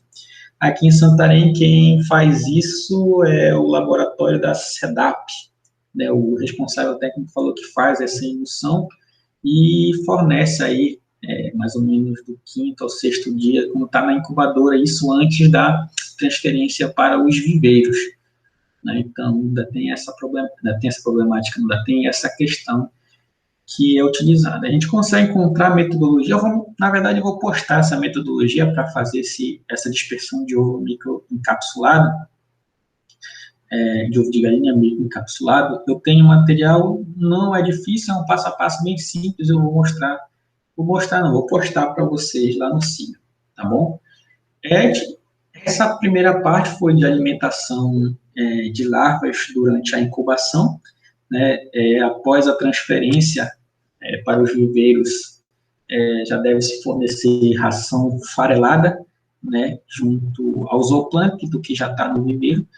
O viveiro, geralmente de larvicultura, eles possuem dimensões menores. Por possuir dimensões menores, a gente consegue aí ter um controle melhor, um manejo melhor durante a larvicultura nesses viveiros escavados, né? Então, a partir do momento que a gente transfere, a gente já fornece ração farelada para esses animais, justamente para fazer com que eles adquirem o hábito de comer ração e abandonem, deixem de uma forma secundária o zooplâncton como um alimento, na verdade, suplementar, né? Então, conforme a gente for desenvolvendo, a gente tem que fazer essa transição alimentar, né, fornecendo ração, dieta seca, né, como é assim falada, dieta inerte também assim falada. A gente fornece ração em pó, porque justamente a boca das larvas ainda é bem menor, ela não consegue comer tamanho de pellets maiores, então isso tem que ser levado em consideração. Em relação agora à alimentação e coalimentação de larvas de matrinchã. Larva de matrinchã, ela já é um pouquinho mais diferenciado, porque o desenvolvimento das larvas de matrinchã, ela é um pouco diferente das larvas de tambaqui. Então, as larvas de matrinchã, elas já têm a boca funcional praticamente 24 horas após a eclosão, né? Enquanto que a tambaqui de 3 a 4 a 5 dias após a eclosão tem a boca funcional, a matrinchã consegue desenvolver sua boca bem mais rápido, né? Então, o desenvolvimento dessa boca já é mais rápido, então a partir daí já começa a haver interações agressivas mais intensas, né? Então a larva de matrinchã, ela tem essa peculiaridade. Além de ter um desenvolvimento ontogenético mais rápido, ou seja, um desenvolvimento mais rápido, ela é muito agressiva. Então, a gente tem relatos de larva de matrinchã que já tem interações agressivas a partir de 12 horas após a eclosão. A bicha acabou de eclodir, 12 horas já está brigando. Pensa num animal estressado, né? Então, já tem esse comportamento agressivo, já é inato dela. Então, esse comportamento agressivo, ele se torna mais efetivo, torna-se mais intenso a partir do momento que ela tem a boca desenvolvida, já começa a aparecer mordidas. A gente já consegue ver nas incubadoras larvas que estão mordidas, estão com a cauda mordida, você consegue ver uma larva mordida na outra, uma larva mordendo a cabeça da outra. Então, isso daí é canibalismo, isso daí é comportamento agressivo. A gente tenta evitar esse comportamento agressivo e já no momento que abriu a boca, já fornece alimento vivo, né? Então, além disso, para evitar esse comportamento agressivo das larvas, você transfere essas larvas para os viveiros massivos. Enquanto que no tambaqui já há essa transferência a partir, basicamente, do 5º dia após a eclosão. Nas larvas de matrinchã, a gente já na verdade, há uma transferência para os viveiros em torno de 30 a 33 horas após a eclosão. Em torno mais ou menos de um dia já está transferindo para o viveiro. Por quê? Porque senão as larvas começam a se canibalizar de uma forma muito intensa dentro das incubadoras, né? Então, abriu a boca, já fornece alimento vivo, já fornece cladócera, já fornece artema ainda na incubadora. Quando se desenvolverem um pouquinho mais, 30 horas, 33 horas após a eclosão, transfere para os viveiros. A problemática de se transferir 33 horas, 30 horas após a eclosão para os viveiros é que ainda são larvas muito novas, pouco desenvolvidas. Então, tem que se ter um cuidado maior nessa transferência para os viveiros, das incubadoras para os viveiros. Tem alguns trabalhos que, após o 4º dia, já pode se fornecer ração para essas larvas, né? Então, elas já estão se alimentando de zooplâncton nos viveiros. 4 dias após a eclosão, elas já estão dentro do viveiro, gente, tá? Então, já há um fornecimento aí, tanto de ração quanto de zooplâncton. Na verdade, no momento que há a transferência, no momento que há a transferência da incubadora para os viveiros escavados, nos viveiros escavados, a água já tem que estar rica em cladócera, né? Então, a gente já tem que preparar antes o viveiro para poder, no momento que eu fizer a transferência para os viveiros, essa quantidade de zooplâncton que vai servir de alimento para as matrinchãs já tem que estar em abundância. Não adianta nada eu colocar uma larva de matrinchã, uma água de viveiro que não tem alimento para ela. Se não tiver alimento, elas vão morrer, não vão desenvolver. Então, como eu falei anteriormente, o planejamento para preparo do viveiro tem que ser antes da estocagem das larvas, tá bom? Então, é um ponto muito importante que deve ser levado em consideração para o sucesso da produção de alevinos, tá bom? Um detalhe que deve ser levado em consideração é a agressividade e o canibalismo, né, que acontece nessas larvas, tá bom? Isso eu acabei já falando para vocês ainda há pouco. Aqui tem uma imagem de uma larva, né, 24 horas após a eclosão, né, já consegue ver uma boca já bastante desenvolvida. Na verdade, essa daqui não está 24 horas após a eclosão, não, perdão, essa é uma larva que está em torno de 18 a 20 horas após a eclosão. A boca ela ainda não está funcional, mas já consegue se ver alguns dentículos, né, das larvas. 24 horas após a eclosão, tem autores que já relatam aí agressividade, mordidas, né, e isso deve ser evitado, porque essas mordidas que uma larva faz na outra, elas causam injúrias, causam ferimentos que, querendo ou não, futuramente vão dificultar o desenvolvimento da larva ou podem até matar a larva. Então, tem essas problemáticas. Há uma problemática muito intensa ainda em cima do comportamento agressivo das larvas de matrinchã. Falando agora de qualidade de água, né? Qualidade de água, a gente não vai falar aqui sobre uma lei de qualidade de água, nem todos os parâmetros, das relações que existem entre esses parâmetros de qualidade de água, não. A gente não vai falar sobre isso. Isso daí é uma disciplina que vocês tiveram com o Roger. Então, o Roger ensinou vocês direitinho a fazer isso. O que eu vou falar só são dos parâmetros ideais. Tanto para o tambaqui quanto para a matrinchã, oxigênio acima de 4 mg por litro, né? Então tem que ter oxigênio para lavagem de PI, pH de 7 a 8, recomendado mais próximo de 7 possível, 7, 7,5, pode chegar até 8. Temperatura vai diferenciar um pouquinho, gente, porque eu trabalhei com temperatura e eu já vou explicar um pouco para vocês. Temperatura para o tambaqui das larvas de 25 a 29 graus Celsius, né? A temperatura para as larvas de matrinchã é um pouquinho diferenciada, tem que variar de 24 a 26, porque, querendo ou não, em temperaturas de 28 graus Celsius, 28 graus e meio, a larva consegue se desenvolver de uma forma adequada a partir de um determinado momento. 28 a 29 graus Celsius, eu já tive experiência com larvas mortas de matrinchã. Então, as larvas elas são muito sensíveis à temperatura da água. O ideal é entre 24 a 26 graus Celsius. E quando as larvas se desenvolvem um pouco mais, elas toleram conseguem suportar uma temperatura de 28,5 graus Celsius, só que a problemática está no canibalismo, que é muito intenso. A gente tem um tipo de canibalismo chamado canibalismo tipo 2, que a larva consegue ingerir a outra totalmente. E isso só é possível quando há uma grande diferença de tamanho de uma larva para uma outra larva. Então, isso se torna muito intenso em temperaturas de 28,5 graus Celsius. Então, a amônia tem que estar abaixo do recomendado para a espécie, bem abaixo disso daqui, a amônia tóxica, no caso. Preparação do viveiro, gente. Eu falei para vocês sobre a preparação dos viveiros que deve acontecer já no momento em que as larvas, ou até mesmo no momento da incubação das larvas, isso daí da eclosão das larvas, perdão, porque se demora para haver uma proliferação de plâncton naqueles viveiros. Então, toda vez que tem uma larvicultura, eu tenho que preparar o solo, tenho que fazer calagem, tenho que fazer desinfecção, tenho que fazer adubação do viveiro. Viveiro de larvicultura sempre tem que preparar o viveiro partindo desses três pontos: desinfecção, calagem e adubação.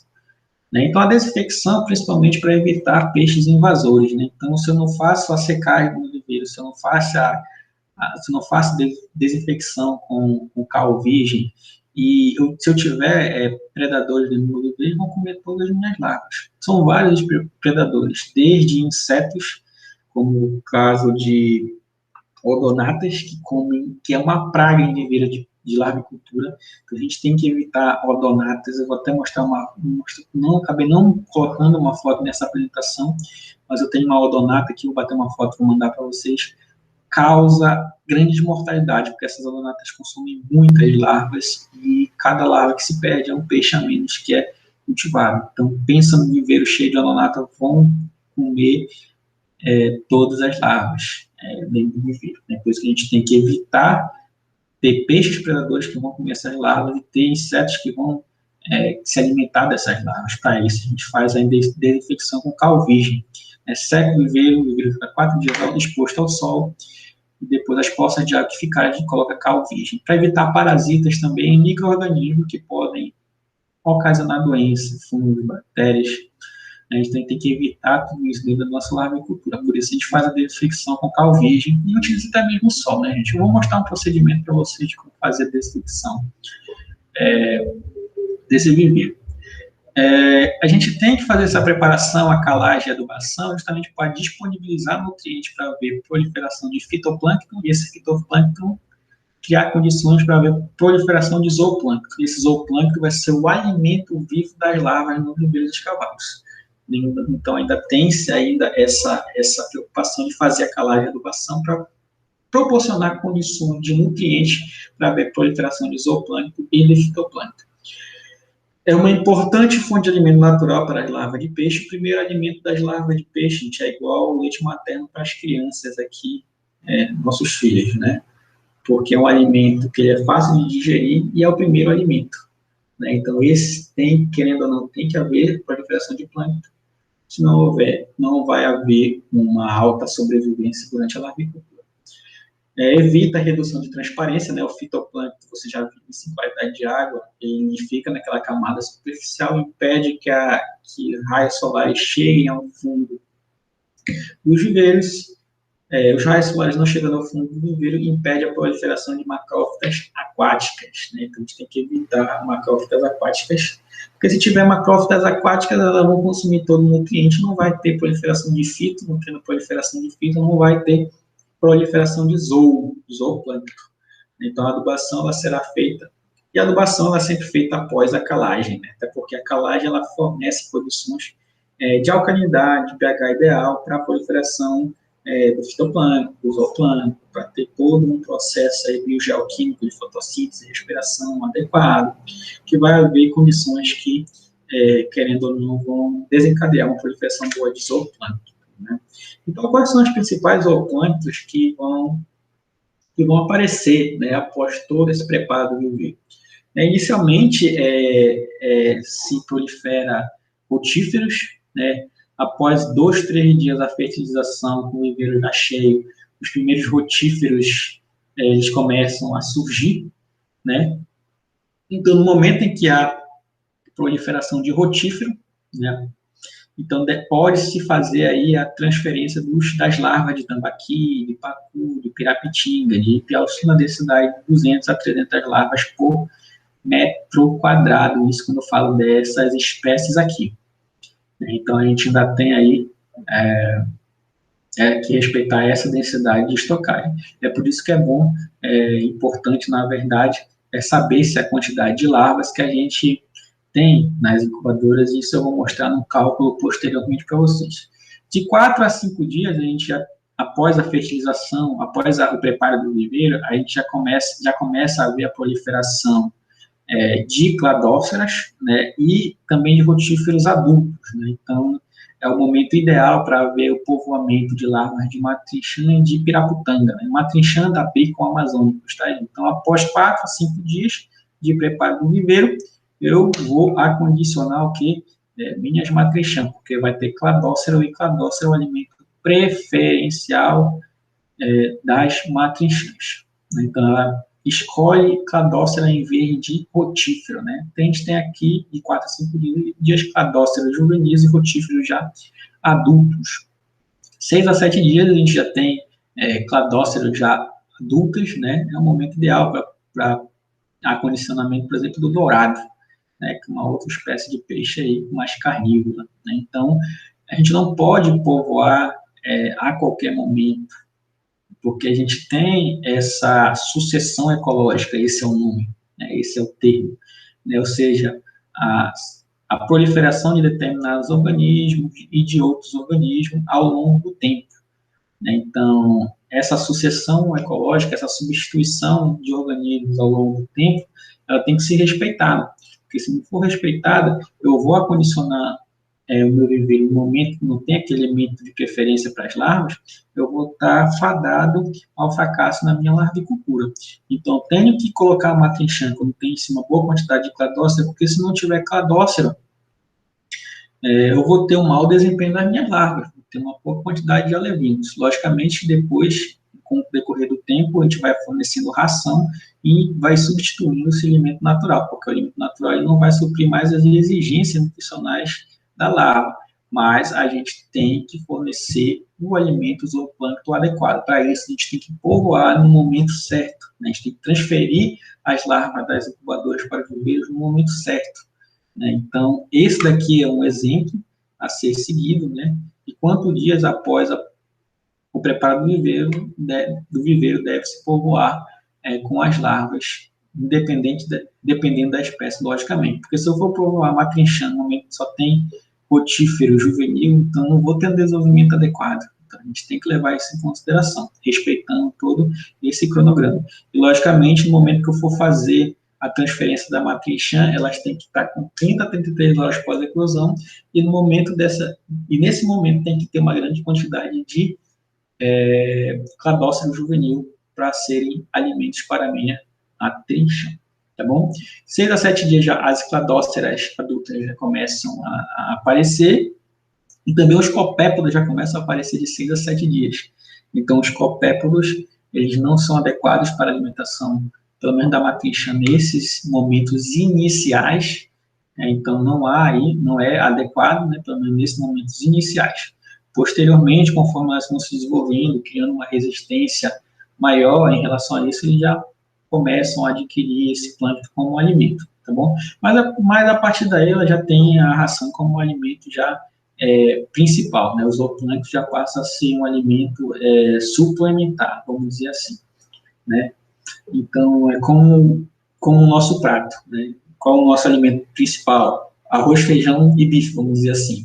Aí eu quero complementar com o ovo, aí eu vou lá, chuto o ovo, é só uma parte complementar da minha alimentação, mas o principal mesmo é carne, feijão e arroz, né? Vamos dizer assim, né? Então, esse é o nosso alimento principal.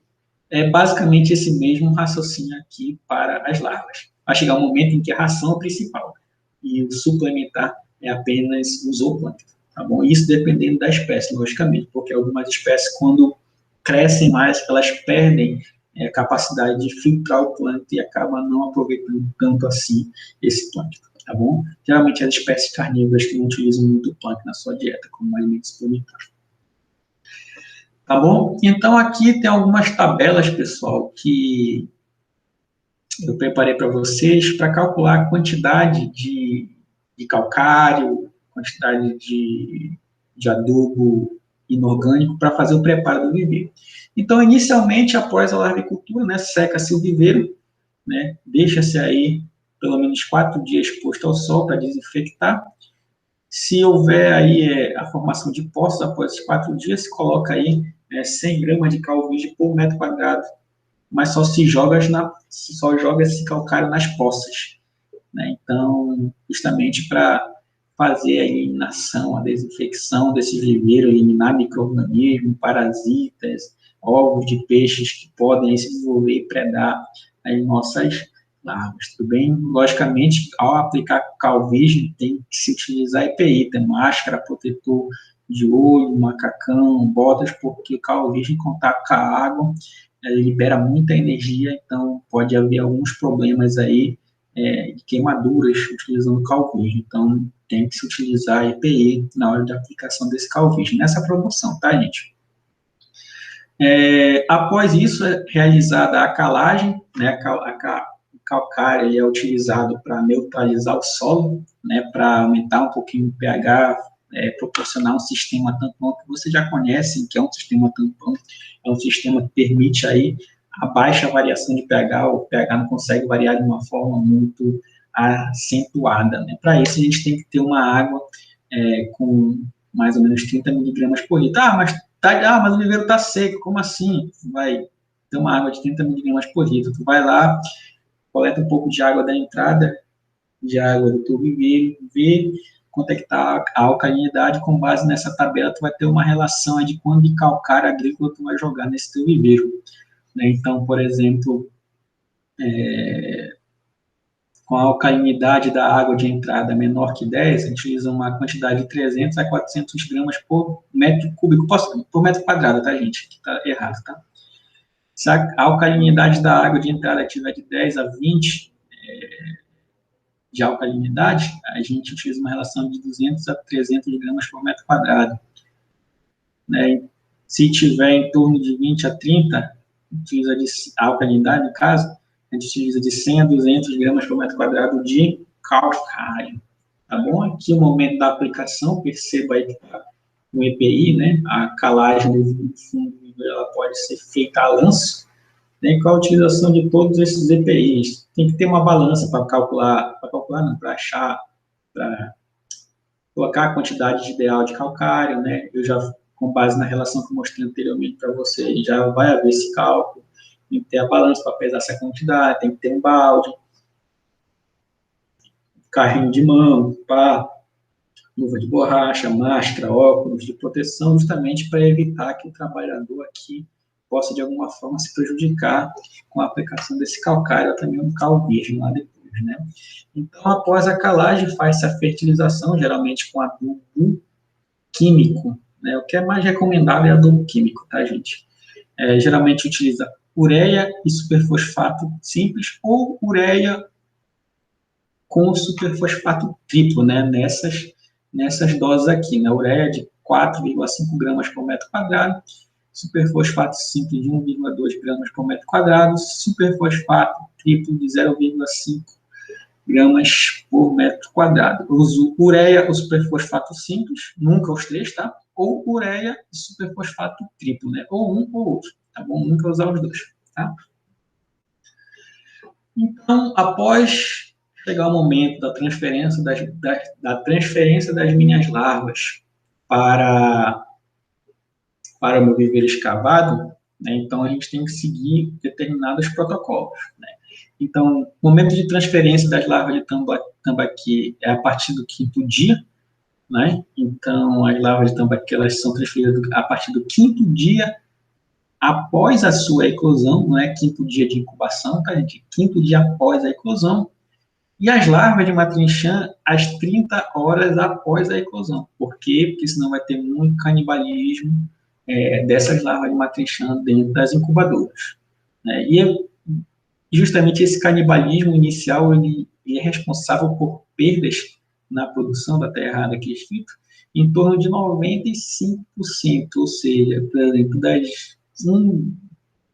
100 mil larvas, vamos dizer assim, que tu tem incubada, tu vai ter 95 mil mortas, né? Só 5 mil vão sobreviver. Então, é uma perda muito grande de larva. Então, a gente evita fazendo a transferência mais cedo para os viveiros, né? Então, como é que a gente faz essa transferência? Então, está aqui as incubadoras, né?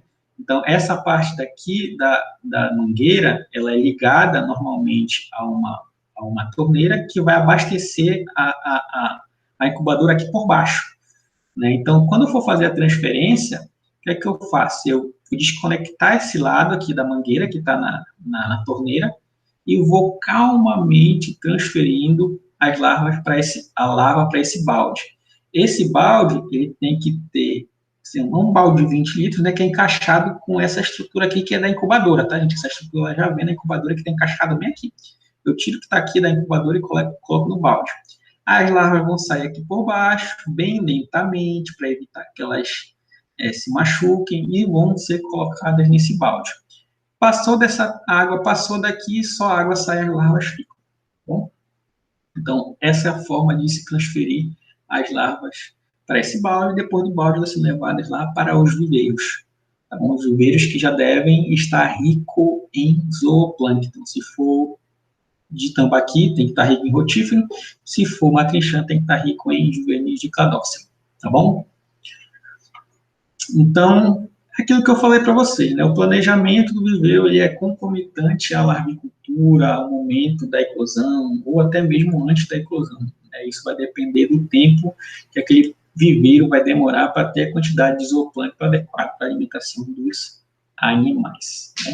Então, após a transferência para o balde, a gente tem que fazer a contagem dessas larvas. Né? Então, para quê? Para ter uma noção de quanta larva a gente tem. Então, como é que a gente faz? As larvas das incubadoras estão todas aqui no balde. Eu já fiz aquele procedimento anteriormente que eu mostrei para vocês, as larvas estão todas aqui. Como é que eu faço essa contagem da larva? Na verdade, eu não vou contar uma por uma, porque é humanamente possível. Vai que tem 90 a 70 mil larvas, tu não vai contar uma por uma, logicamente. Então, tu tem que estimar com base no método volumétrico. Né? Então, esse método volumétrico, eu vou explicar da seguinte forma. Então, eu tenho um volume de água aqui, já conhecido dentro do meu balde, vamos supor que eu tenho 20 litros de água aqui. Então, eu vou coletar 10 ml dessa água. Né? Antes disso, eu tenho que mexer calmamente aqui a água desse balde, para não prejudicar as larvas, poder homogeneizar as larvas em todo o balde. Tá bom?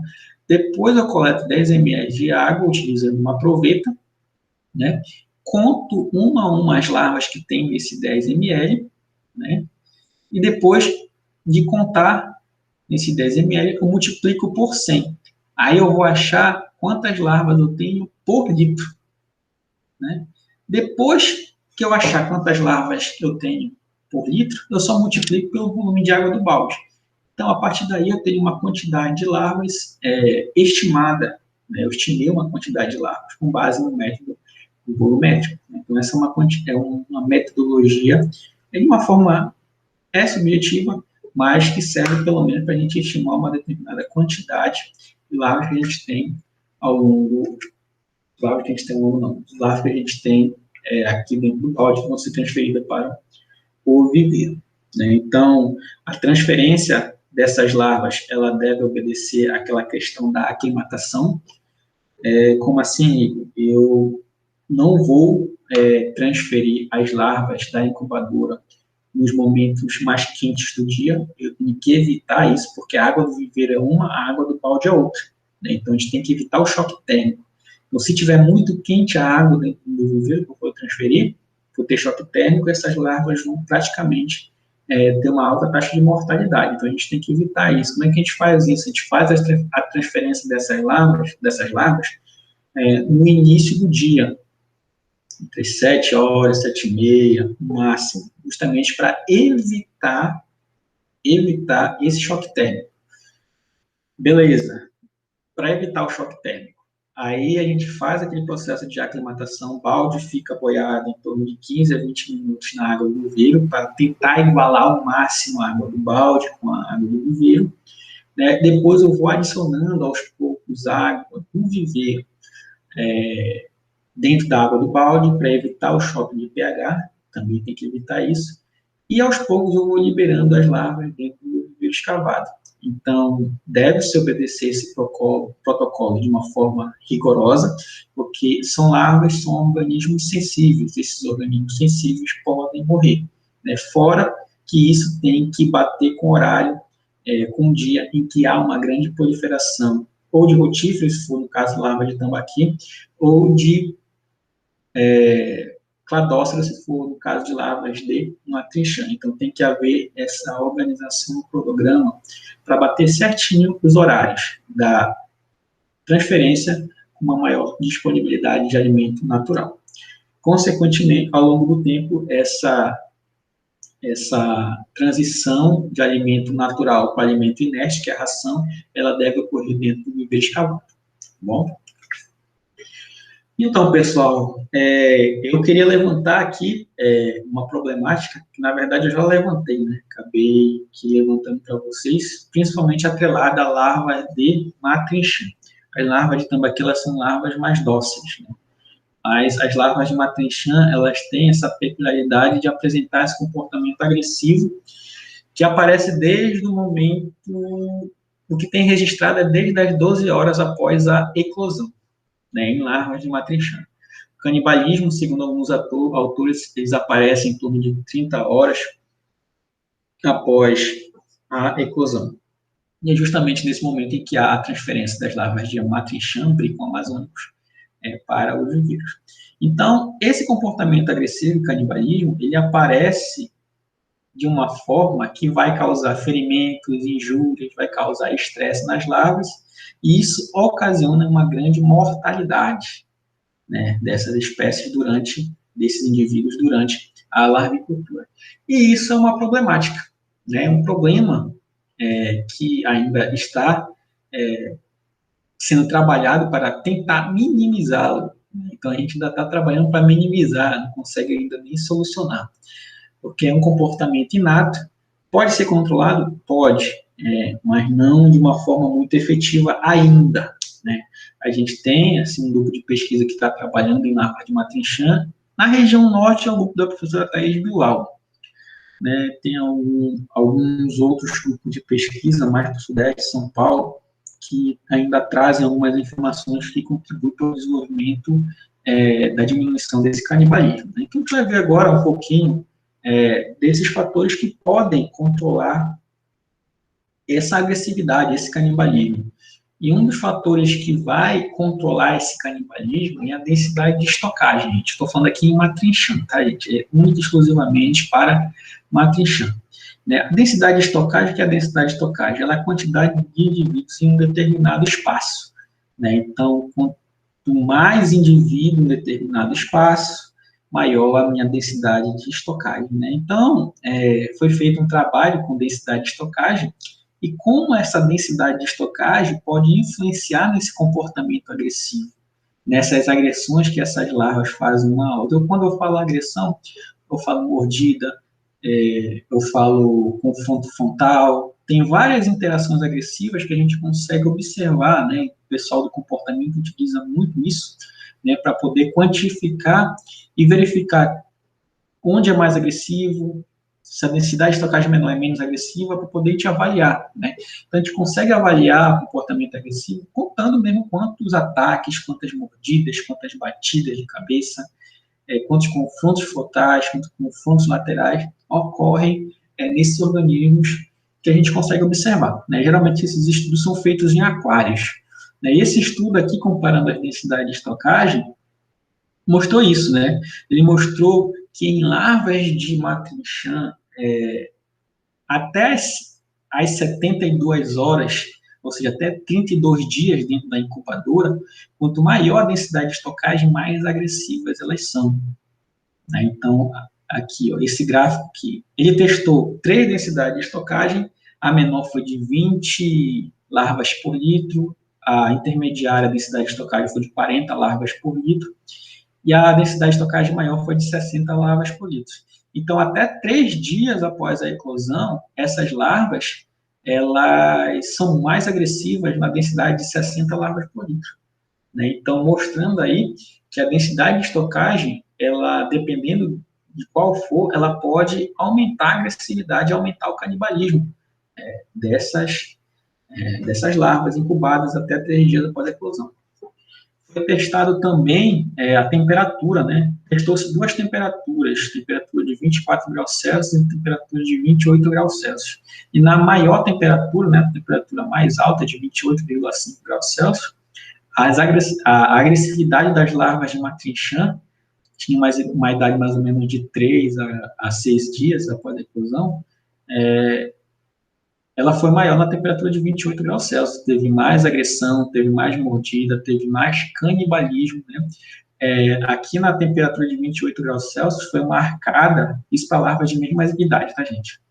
Nessa maior temperatura foi marcado pelo aparecimento do canibalismo tipo 2, né? Ou seja, a diferença de tamanho era tão grande, ou seja, tinha tantas larvas maiores e tantas larvas menores, essa diferença de tamanho foi tão grande que possibilitou as larvas maiores consumirem totalmente as larvas menores.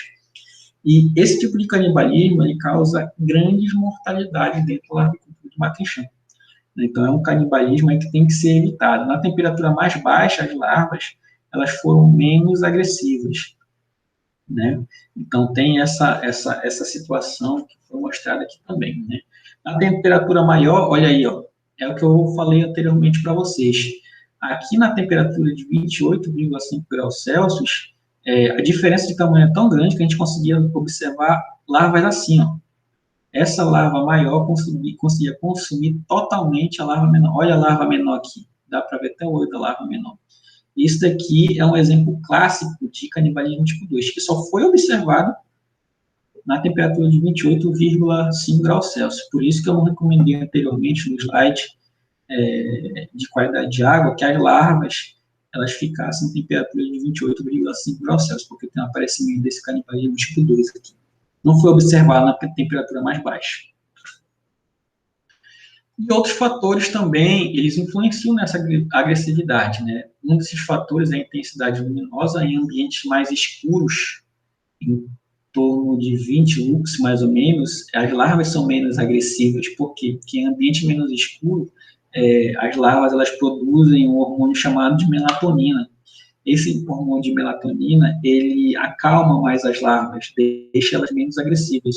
Então, tanto a luminosidade, que vai desencadear uma maior proliferação ou menor de melatonina, vai influenciar na agressividade. A salinidade também influencia na agressividade. Maiores salinidades, elas vão deixar as larvas mais agressivas. E a densidade de estocagem, já acabei já falando para vocês.